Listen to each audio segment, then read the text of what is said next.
Alam mo, chef, kanina yung thought process ko, since ang titikimis yung mga vendor, ano ba yung flavor na gusto ng lahat? Ikaw napunta ka sa adobo. Yes. Ako napunta ako sa sisig.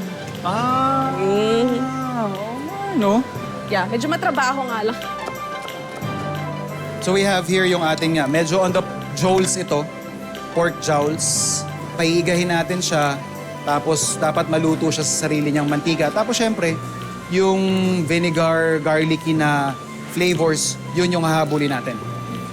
Ayan, so pinapakuluan ko yung tenga at yung maskara sa sibuyas. May konting bay leaf para lang malasa siya. Kasi dyan na talaga siya maluluto eh.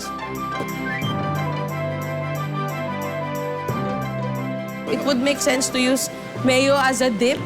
Pero para sa akin, mataba na kasi yung laman eh. So, mas may sense sa akin na suka yung sausawan. Nakaka-break siya ng richness ng fat.